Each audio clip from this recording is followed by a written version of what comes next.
I swear, everywhere I look, I see the Adidas Adizero EVO SL, Adizero EVO SL. The hype train on these things has just left the station. It is a hype freight train on these things. And I had a few questions about these. Number one, what is inside them to make them, make this hype so crazy? Number two, are they actually as good of trainers and casual runners as people say they are? Because one of the huge hype pieces on these in terms of actual runners is that you can use these as much of a racer as you can, just an everyday jogger, everyday tempo, everyday trainer shoe. And number three, why are these so hyped as casual shoes? Because you see these more on sneakerhead pages than you do on actual running pages. And so I really wanted to see, is the hype justified on these on all fronts? This might be a little bit of an unhinged video. Let's get into it. All right, so for the SLs, I want to start this video in the midsole teardown. Once you see what's inside of them, the rest of the video makes a whole lot more sense. Now, of course, the SLs are a takedown model of the Adidas Pro Evo. Now, this is one of the most expensive shoes I've ever torn down on this channel. It is meant for, basically it's meant for one race, right? These are not meant to last any bit long. I mean, they're no durability whatsoever. They're one of the lightest racer shoes ever made. They have some of the lightest midsole foam ever made.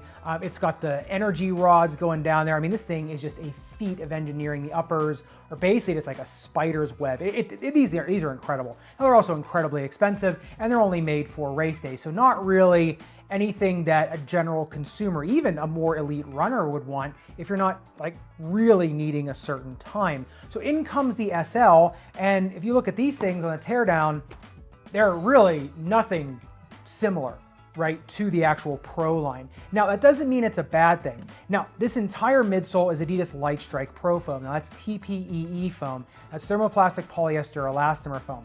Now, I love this foam. Now, this is a comparable foam to Nike Zoom X, Peba, Pebex type foams, Pebax, whatever you want to call it. And I liked TPEE so much, I actually switched my sandal, the ones I helped design, from a Peba-based foam to a TPEE-based foam because I liked this profile so much more, and I liked what you could do with this foam so much more. A little bit more durable, you could change the density of it more, just everything about it is just, it's really great. It's a really nice product to work with. Now, if you look at the shank on these things, it is an enormous top-loaded shank. It is molded, but it is nothing like the energy rods, which, to be honest, if you're going for more of a daily shoe, this is the right call because this is wide, it's broad, it keeps the shoe very stable for more just like standing around. Because remember, when you're standing, you're not just doing nothing. All your postural muscles are constantly firing and readjusting and just keeping you upright. And so the energy rods are meant to be, very hard to bend even when the shoe's cut open and then release a ton of energy. This is meant for more arch support, more stability in the shoe. Yes, some energy return, but more stability. Now look at this thing on the bounce height test. So I got 42 centimeters in the rear foot, 44 in the forefoot. I mean, this foam is very, very lively. But look at it here, bends appropriately right in the forefoot, really wants to snap back on you. And then torsionally, these things are just really a nice fluid shoe there.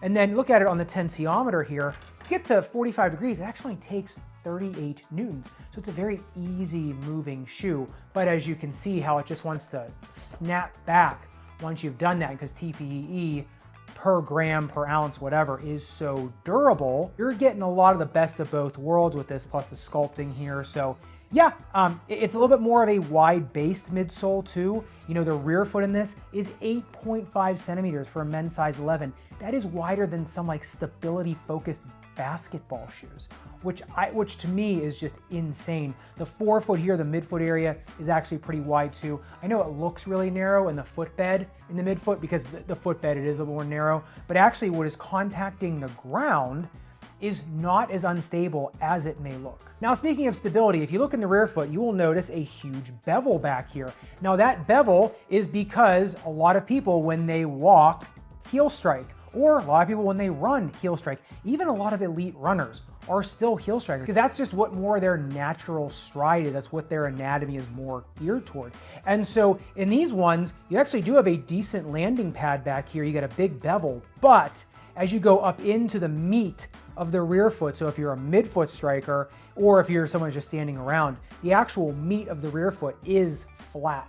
And so that bevel going all the way back, but the flat, wide heel here does give you a little bit of the best of, yes, you can wear these for more of a racer, you can wear these for more of a, getting up there in terms of speed, but also walking, jogging, yeah, you can use them too. Now, if you look at the Pro Evo one's outsole tread, it is basically just tape. I mean, that's the way a lot of people describe it. This is just rubber tape. And in the SLs, obviously they're gonna have to be a little bit more durable. I was not ready for what the durability test though said to me. So I put them on the belt sander for 30 seconds, as I do with all my shoes. And this is just flat rubber, right? I mean, it's a little bit thicker than some other flat rubbers out there, so it does jut out a little bit more. But I put this on the belt sander for 30 seconds, it only lost 0.1 grams. Now, this is better than, I'd say, 60% of the basketball and outdoor tennis shoes that I review, and those ones are meant to be sheared to kingdom come on a tennis court or an outdoor concrete asphalt cement or concrete court. And for me to only get that much loss on this, I thought was pretty incredible. You look at it, I mean, it really resisted incredibly well. Now I know there's a lot of surface area on these, and but it is very, very durable rubber on there. This rubber, I can't believe I'm saying this, is as durable as anything else out there. And if you look at the fit profile of these, like I said, 8.5 centimeters in the rear foot, we get 9.9 in the midfoot, then 9.9 in the toe box. It does have a 38-degree taper, but that's really no different than any other basketball, tennis, or trainer shoe out there right now. I mean, that's right. It's not outside of the realm of normal. Now, of course, it is not going to be a barefoot shoe, right? There is definitely a taper there. So, like I said, it's not going to be a barefoot shoe, but it's not outside the realm of what's normal right now either. Okay, so now that you've seen what's inside the SL, are they as good for every runner as people say they are? To me, yeah. I think that claim is a big old green check mark, because number one, yes, they have the pedigree of a racer, and these are just as good as a lot of other racers out there. Now, if you want a plated racer, right? If you want something like the Boston, like the Evo, like the Pro Evo, want something like the Vaporfly or the Alpha Fly that's fully plated and has the pre-bent plate and all the coupling in the forefoot, no, that's not going to be it. But if you don't want the plate in the forefoot, which a lot of people don't, then this would be my number one pick. And in terms of just casual jogging, training, something I'm much more adept in, right? Just kind of going out there and clunking around. These felt out of this world, especially for the midfoot striker. They still, when you come downhill because of the bevel, if you are any bit wobbly, it's gonna just be okay. But in terms like midfoot to forefoot striker, in terms of running, it is just a dream. It feels so good. The top-loaded shank, the width in the midfoot.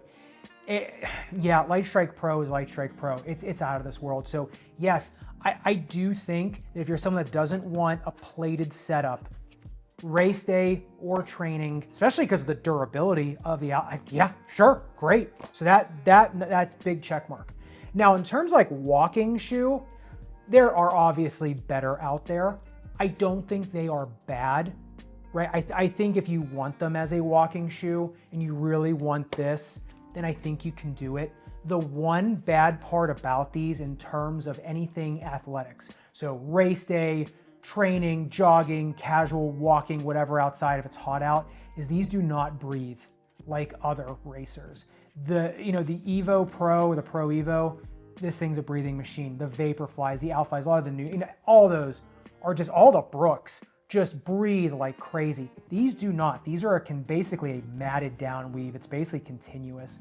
So that's not gonna be great. But in terms of the comfort throughout the rest of the shoe, lace irritation once you break them in is just really none. Heel slippage is just mild. There isn't a ton of padding back here that does keep the weight down.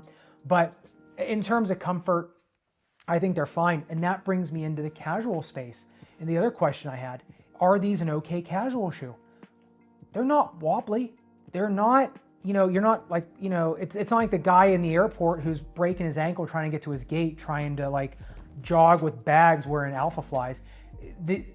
These are stable enough to be a casual shoe. Are they the best casual shoe out there? No, but they're not, I don't think they're harmful in any way. I think they're comfortable, they break in nice. I think the TPEE is gonna give you the same feeling for a long time. I think it's gonna be a very durable feeling for you. So if you are looking for a casual shoe with a little bit more of this kind of look, or a casual shoe that you can also walk and run in, then yes, I do believe that hype is real.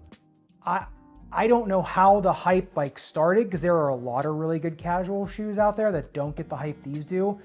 They are a crazy utility shoe. To me, these are like the Tom Sachs, like the Mars Yard or the general purpose shoe, except that they promise, they deliver on that promise of that shoe. So to me, that's what these remind me of the most, only like a really good shoe, So that's my thought. What are yours? I'd love to know your thoughts in the comments down below. If you do want to see what I'm talking about with the Tom Sachs general purpose shoe and all the issues I found with that one, also a bunch of other really cool Nike casual shoes that I just got to cut open recently, make sure you check out this video right here. And if you want to see if the hype behind all the latest Brooks models is worth it, and if you should be making fun of or revering all those people at Disney you see wearing them, make sure you click into this video right here. I'll see you in the next one.